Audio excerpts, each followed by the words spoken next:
Hey guys, how are you? Today I wanted to talk about an area and a people that exist inside my D&D world, and it's called the Cloudlands. Um, it's not very important to where it is, but if you ever watch other videos where it's referenced, it's above a place called the Redlands, um, and it's near places as the Elven Swamps and the Wildlands, and it exists kind of resting inside a mount in two different mountain ranges, and at the bottom there's kind of like a hilly zoned area that provides even just a little bit more of a barrier. And these mountain ranges prevent the cold weather kind of going beyond the cloudlands, but keeps the cold winds into the cloudlands. Now it doesn't get super cold there most of the time, but it does provide a lot of precipitation in the way of snow, and there's always lots and lots of packy snow, and and that's why it's mostly called the Cloudlands, is because of all the snow. And the people that live in the Cloudlands are called farlets, and the farlets are they kind of think about like a knoll, but they're more fox-like, and they have a blue or purple fur. And they have long necks, kind of like how a knoll would. I believe a knoll is like kind of like a hyena person, right? Yeah, yeah. Let's go with that. Anyways, but the firelets are like fox type people, and there's two kind of firelets. They're really basically the same. They're the same race, but they choose two different societal standards. Um, and the population's kind of cut in half on it. They have very dense cities they live in, and they're very city-like folk and have order. Where there's other ones that choose a more wild approach and live in the dangerous, snowy wildernesses, as kind of like conceding as wild people, and they live in the forest. They do a lot of the gathering meat and furs for the people and stuff like that. Despite them choosing two different societal standards or whatnot, they do still cooperate and work together, and they kind of like benefit each other.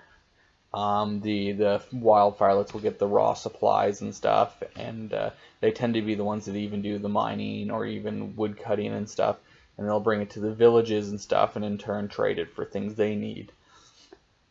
Now, the firelets also, their cities, they're even though there's one region in the world always refers to them as like one like joint region that works together, they're really a bunch of city states that are in each city state has a leader, and the leader is called a prince, and the prince is called a prince of a color generally. So like there's a prince of teal, and then there's the prince of frig, I'm trying to think of another one. None of them are coming to mind, but they're just different color names or whatever. And for whatever reason they've chosen it. Usually it's somewhat impactful to the starting of their city state in some way. Others, it seems like they just chosen the color just because they liked the number or the color, sorry, and they felt it was impactful. But regardless of the color, the naming of their color origin is not really a big deal. Now these princes are hereditary titles passed on. It doesn't always go from father to son though. Sometimes it'll go to son to brother, or it'll go to like from one brother to another brother, or it'll go like father son, then it'll go up to uncle, and sometimes it's even though it'll go up to uncle, there may have still been a son or something to could have gone to. But that's just the way it goes sometimes, depending on how they decide. They kind of, before their death, pick an heir that they think is suitable. And there's generally no conflict. The Firelets do tend to be a people that try to avoid conflict, and they usually will accept order in different ways. Like from the Redlands, there's a type of dwarf there that often tries to enslave them or take over their area. They do resist, but ultimately they do lose a few times in the history of my games, and they always, for the most part, just cooperate and deal with it. work with the new lives they have. They're, I guess, a very submissive race, and they more deal with the challenges of the wild and stuff than the taming the wild than they deal with like dealing with other societies and control of power. Now, farlets have a very knight-like society inside their big cities, and the princes will appoint the people they call hands, and these hands are basically knights, and the hands tend to go across the cloudlands and delivering justice and dealing with crime. Then hands are supposed to be recognized among all princes as kind of an authority that's above the everyday person but below the princes. Sometimes the princes only favor the hands or let them do their business when they want it to be, depending on the prince. Other princes may let hands deal with stuff even if it's at their convenience. Like I said, each prince kind of deals with it differently depending on the situation. But it's supposed to be an agreement amongst the people that hands are chosen to be the law of the Cloudlands. And they spend most of their time just doing that law, not just inside the cities, but also out in the wild where law is even harder to come by. And to be a hand is one of the highest titles. In fact, some princes try to become hands from other princes because the title is so prestigious. And you can get hand titles from more than one prince, giving you more validity. Kind of like if you're a hand of like 4 or 5 different princes, you must be a very trusted and considered a very just person. So it'd be a lot harder for another prince to say, like, let's say a hand challenged a prince, even though technically his authority is below it. If he's been the hand of several princes, it'd be pretty hard for another prince to deal with an accusation against him. Another thing is the further north you go into the Cloudlands, the colder it does get, and you'll get to an area that's pretty cold. And it's kind of like the limits of their area, and there's a place called the Great Frozen Lake, which they do travel across to go fishing and stuff. They'll choose a spot, dig, and cut the ice and fish. There's no settlements on it, but on the other side there's a great ocean that they generally try to go to too. And the ocean isn't frozen though, and they do fish there, and they do have trading from like a Tuskar type race. I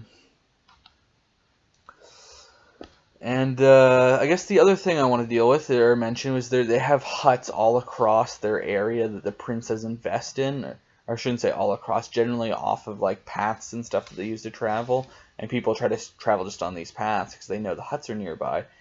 And the reason these huts are so important is because in the Cloudlands, about every month, which in my game I think the months, I forget now, but I'm pretty sure I have the months as like they're 22 days generally. I forget how it's counted exactly, but it makes sense that their months are 22 days or something like that anyways.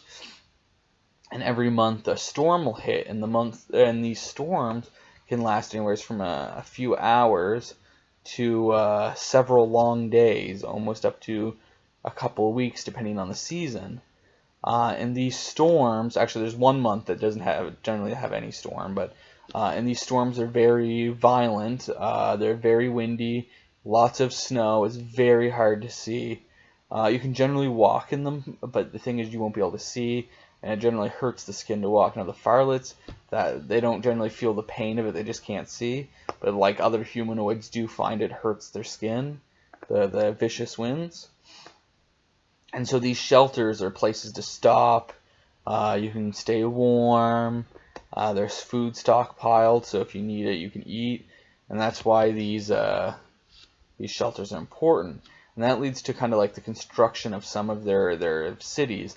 A lot of their cities, when the Bull Dwarfs came, they were surprised that the dwarves from the Redlands came up and they tried to invade the Cloudlands. They were surprised that the farlets had cities with huge walls around them.